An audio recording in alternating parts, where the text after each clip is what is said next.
Hello, and welcome to Westside Wise Wednesdays, brought to you by Quest and connected to you by AT&T, where we are giving you the news that you can use with the information that you cannot refuse. Let's get on into it. My name is Ebony Ford, and I am here on the west side of Atlanta. You know, the west side is the best side. Everything else is just the rest side, all right? Yes, I did come up with that, y'all. Yes. I already got you laughing, huh? And with me today, we have another good one, as we always do. You know, we bring you everything that you need here. We have with us the extraordinary, the man, the legend, Mr. Howard Franklin. Mr. Howard Franklin, how are you doing today? I'm doing great after that introduction. I know, right? Thank you. Thank you. Thank you so much for being here live in the studio. Again, appreciate you coming down to the West Side.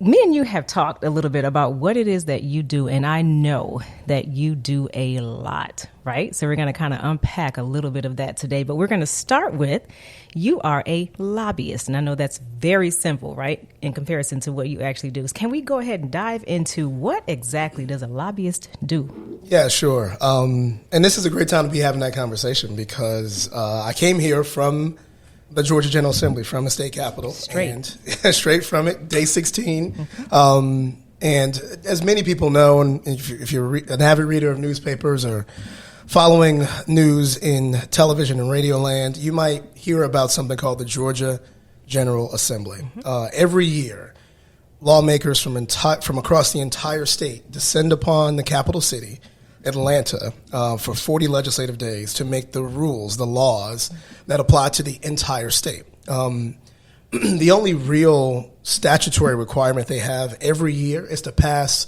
a balanced budget every year. So our fiscal year starts on July the 1st, and we've got this first part of the year really to come up with all of the things that the government is going to pay for. And that's, quite a hefty number. It's usually north of $60 billion. Wow. But everything else underneath the sun that could be regulated, could be allowed, could be amended, all those things come before the Georgia General Assembly. Mm-hmm. Each of the chambers, the Senate and the House, have dozens of committees on things like education and intergovernmental relations, have things on agriculture, on regulated industries, et cetera. And so bills get proposed by members. They get assigned to the appropriate committee. They get debated in committee, passed by a chamber, and then they do it all over again in the other chamber. And if they successfully make it through that gauntlet, they get to the governor's desk, they're signed into law, and they become the laws that you and I live by. Oh, my gosh. Day to day. A regular citizen would imagine it would be an arduous process like that, but to hear you actually spell it out, and I know you're digesting it down, like mind blowing. That how can you even keep up with all that? What did you go to school for? Did you go to school? I didn't, and many of us don't, to be honest. A lot of us find our way into politics and into the legislature. But I studied sociology and English in school. Mm-hmm. And let me just also say, this is not something I'm writing down on a legal pad, right? We've got technology, we've got software to track legislation, to give us updates and alerts. We can analyze, we search for keywords. There's plenty of things that help us stay in front of all the bills.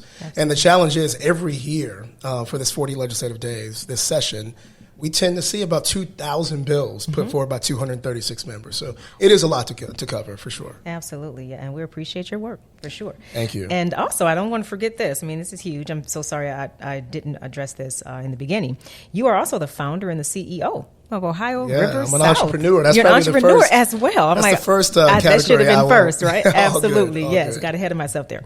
And so Ohio River South, what do you do in your capacity as CEO at Ohio River South? Yeah, I think when we first got started 6 years ago, I did a lot of what I just described. I lobbied and worked on advocacy in the Georgia General Assembly, but in other jurisdictions too, in front of city halls, school boards, transit authorities, counties, commissions, et cetera. But as the leader of the organization, I'm really just focused on growing this organization. We're almost 15 people now. We've got a great office just a few blocks from the state capitol and city hall. Great is an understatement. The office is it's an event space. It is an event space. It is perfect. Literally. Well, thank you for the vote of confidence. Hopefully some of your listeners will come check us out or come have an event there. But sure. we've just been intent on building, continuing to grow in our excellence, growing and servicing more clients. But it's been a fun ride. I mean, I would say I'm an entrepreneur by birth. I've always enjoyed starting and growing things. This is just the most successful thing that I've started and grown in thus far. So far. Yeah. Yes. You know what? You. There's always more to come. And there's two words that you said, advocacy for one. You have talked about representation and diversity in advocacy. What exactly does that mean to you? Yeah, that's a great question. Like many things, at the sort of the apex of decision making, right? The state capitol is the apex of decision making for the state. It's the jurisdiction that spends the most money. It's got the highest elected official in the state and our governor, at least at the state level.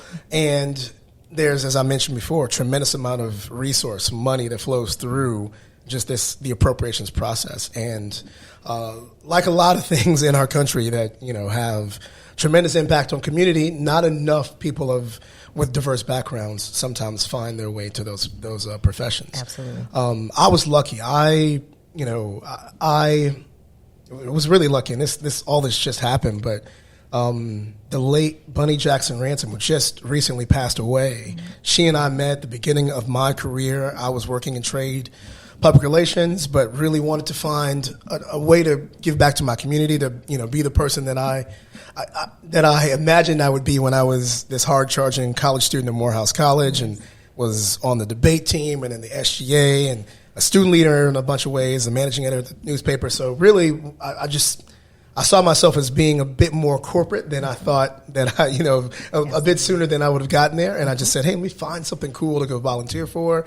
I went to a meeting of this group that Bunny was instrumental in the founding of, called the American Voters League. And it had been founded by our city's first black mayor, Maynard Jackson. And she made it a point to introduce me to him and to find ways for us to, get to know one another. And eventually he hired me to run this organization, and the rest is history. Oh my gosh, that is some heavy, very, very important work. Yeah. Again, we appreciate you. And the second word that I wanted to get into, your clients. Who are some of your clients?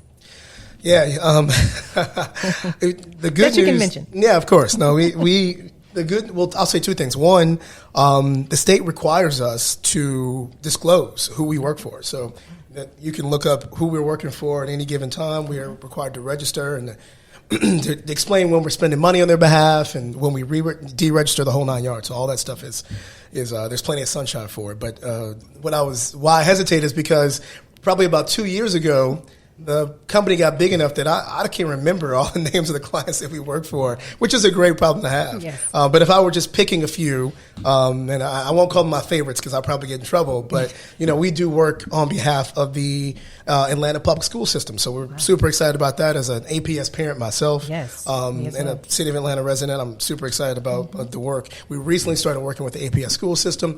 We work for technology giants, companies like GoPuff, which is a unicorn, a relatively newly founded company that has already attained a multi-billion-dollar valuation, applying technology to bring convenience to the lives of everyday Americans, but also household names like Microsoft, which I know has been in the news quite a bit in the last couple of days or weeks. We also work for a number of nonprofits, so folks like the American Heart Association, the Georgia Independent Colleges Association, and then finally we do a lot of work for government. So I started with APS. I should also mention we work for MARTA, which is, MARTA Smarta. We work for Clayton County. I think I might have mentioned that we had Clayton County Day at the Capitol today. City of College Park, a number of government jurisdictions that have to do business with or work in partnership with the state government and have engaged professional lobbyists on their behalf. Absolutely. And of course, you've worked with City of Atlanta extensively. So correct me if I don't say this exactly right, but I don't know if you led Mayor Dickens' campaign or was very instrumental in it and then stayed on for the transition team? I think you said exactly right. Okay. Yeah. So I don't formally work for the City of Atlanta, but, some days I think I do. I'm sure it feels like it. It feels that way. Yes. But yeah, when the mayor was running and, was really asking kind of what ambitions each of the folks on his campaign team had for, leaving their own imprint on the city and how we might get involved. The first suggestion I had was the transition team. I'd worked in City Hall for another pioneering mayor, Mayor Shirley Franklin, some 20 years ago, not to date myself, but when I was really just excited about the opportunity to, dig even deeper into the city's functions and understand kind of what was going well and what could be going even better. And this was especially interesting coming out of the pandemic, where City Hall had been closed for a number of years, and that was tremendously interesting. But since then, I've also been called upon by the mayor to work on the Moore MARTA referendum and the infrastructure T-SPLOST, the DNC bid committee. I mean, a lot of different projects that pop up that, having an outsider's voice and to get your pool in the backyard. Yes, yeah, exactly. That's cool. That's very cool to have relationships like that. With absolutely. Like that. Okay, so here's one. So I know you represent a lot of developers and housing interests, okay? This is a question that kind of floats around on social media. It floats around Atlanta, and I got to ask you, is Atlanta full? That's such a funny question. I know I've seen it on a T-shirt, yes. And like you said, I've definitely seen it on a meme on social media before. Atlanta might actually be the opposite of full. I mean, it's a very small city in comparison to the metro Atlanta population. So we're just over 500,000 people in the city proper.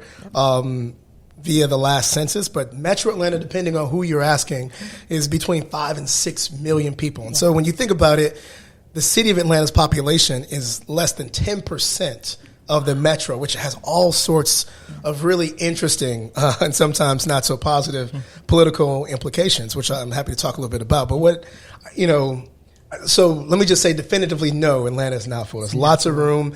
I understand why people ask that question or say it, and it's because Atlanta does fill up during the day, right? So yes, we're a business center, and those other 5.5 million people, many of whom live in neighboring jurisdictions and counties and other cities, they come to the city every day to do their business, to enjoy themselves, to play, to live, and to work. And so our freeways are clogged.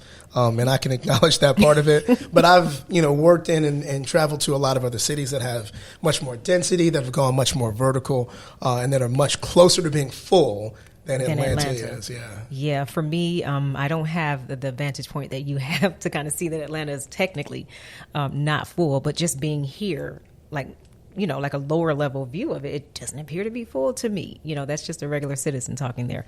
I think there are different parts of it that have attracted more people and more investment, right? Yes. So like we were talking, looking out your window here at this beautiful podcasting studio and in your building, the West Side Trail and parts of the Beltline. And, for the longest time, like the East Side Trail felt complete, right? You had all these amenities. You had all these people. I lived on the East Side Trail for the last 3 years, literally my front step. And, I remember days when I would take my kids for a bike ride and I'm like, hey, it's too busy for my young children to be out here. And then there are other parts of this 22-mile loop.